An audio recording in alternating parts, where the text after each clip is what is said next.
Hi friends, welcome back to my channel. ఈరోజు మైదా పిండి, పంచదార, ఎగ్స్ లేకుండా హెల్తీగా రాగి పిండి, బెల్లంతో కేక్ ఎలా చేసుకోవాలో చూపించబోతున్నాను. ఈ కప్ కేక్స్ చాలా టేస్టీగా ఉంటాయి. సాఫ్ట్‌గా తినే కొద్దీ తినాలనిపిస్తుంది. పిల్లలు కూడా ఇలా కప్ కేక్స్ లాగా చేసి ఇస్తే ఇష్టంగా తింటారు. స్నాక్స్ బాక్స్‌లో పెట్టడానికి కూడా చాలా బావుంటాయి. రాగి పిండి కప్ కేక్స్ ఎలా చేసుకోవాలో చూసేద్దాము. ముందుగా స్టవ్ మీద గిన్నెని పెట్టుకొని 1 కప్పు బెల్లం వేసుకోవాలి. 2 టేబుల్ స్పూన్ల నీళ్ళని వేసుకోవాలి. మీడియం ఫ్లేమ్‌లో పెట్టుకొని బెల్లం కరిగేంత వరకు కలుపుతూ ఉడికించుకోవాలి. బెల్లం కరిగితే సరిపోతుంది. బెల్లం కరిగిన తర్వాత ఈ గిన్నెను పక్కన పెట్టుకొని చల్లారనివ్వాలి. బేకింగ్ కోసం స్టవ్ మీద గిన్నెను పెట్టుకొని మధ్యలో స్టాండ్‌ని పెట్టేసి మూత పెట్టి 5 మినిట్స్ ప్రీహీట్ చేసుకోవాలి. ఇలాంటి చిన్న చిన్న గిన్నెలు తీసుకొని కొద్దిగా ఆయిల్ వేసుకొని గిన్నె అంతా ఆయిల్‌ని స్ప్రెడ్ చేసుకోవాలి.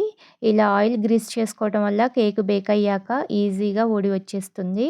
ఇలా అన్ని గిన్నెలకి ఆయిల్ అప్లై చేసుకున్నాక 1 స్పూన్ గోధుమ పిండి వేసుకొని గిన్నె అంతా స్ప్రెడ్ చేసుకోవాలి. ఎక్స్ట్రాగా ఉన్న పిండిని మరొక గిన్నెలోకి వేసుకొని అన్ని గిన్నెలను రెడీగా పక్కన పెట్టుకోవాలి. మరొక బౌల్ తీసుకొని అందులోకి పావు కప్పు ఫ్లేవర్‌లెస్ ఆయిల్‌ని వేసుకోవాలి. ముందుగా కరిగించుకున్న బెల్లం పాకాన్ని కూడా బౌల్‌లోకి వేసుకొని మంచి ఫ్లేవర్ కోసం 1 స్పూను వెనిలా ఎసెన్స్ లేదా యాలకుల పొడిని వేసుకోవాలి. అలానే ఒక హాఫ్ కప్పు కమ్మని పెరుగుని వేసుకోవాలి. పెరుగు పుల్లగా ఉంటే టేస్ట్ బావుండదండి. ఫ్రెష్‌గా ఉన్న పెరుగుని వేసుకొని విస్కర్‌తో లేదా స్పాచులాతో బాగా మిక్స్ చేసుకోవాలి. ఎక్కడా కూడా గడ్డలు లేకుండా బాగా కలుపుకోవాలి. ఇలా అంతా కలిసిన తర్వాత స్ట్రైనర్‌ని పెట్టుకొని 1 కప్పు రాగి పిండిని వేసుకోవాలి. 1 కప్పు గోధుమ పిండిని, 2 టేబుల్ స్పూన్ల కోకో పౌడర్ లేకపోతే వేసుకోకపోయినా పర్వాలేదండి. 1 teaspoon baking powder, half teaspoon baking soda, అలానే చిటికెడంత ఉప్పు వేసుకొని ఉండలు లేకుండా బాగా జల్లించుకోవాలి. ఇలా జల్లించుకోవడం వల్ల పిండి గడ్డలుగా లేకుండా ఉండి ఈజీగా మిక్స్ అవుతుంది. ఇలా జల్లించుకున్నాక ఇందులోకి పావు కప్పు కాచి చల్లార్చిన పాలను వేసుకొని కలుపుకోవాలి. గరిటెతో లేదా స్పాచులాతో ఈ విధంగా ఒకే డైరెక్షన్‌లో మిక్స్ చేసుకోవాలి. ఇదంతా బాగా కలిసేలా ఎక్కడ ఉండలు లేకుండా కలుపుకోవాలి.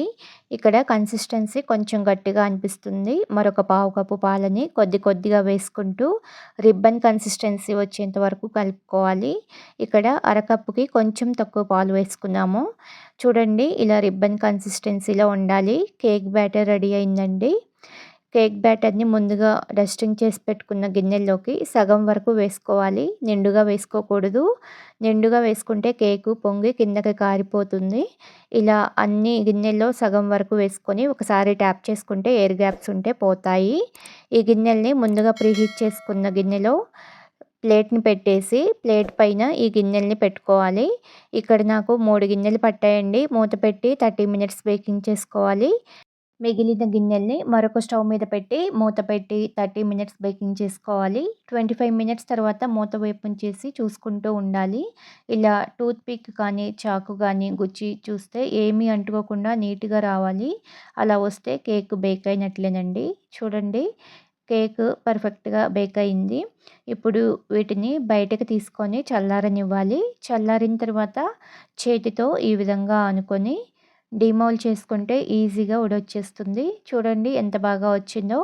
కేక్ కూడా సాఫ్ట్‌గా చాలా బావుంది. హెల్తీ కూడా. అంతేనండి, రాగి పిండి కప్ కేక్స్ రెడీ.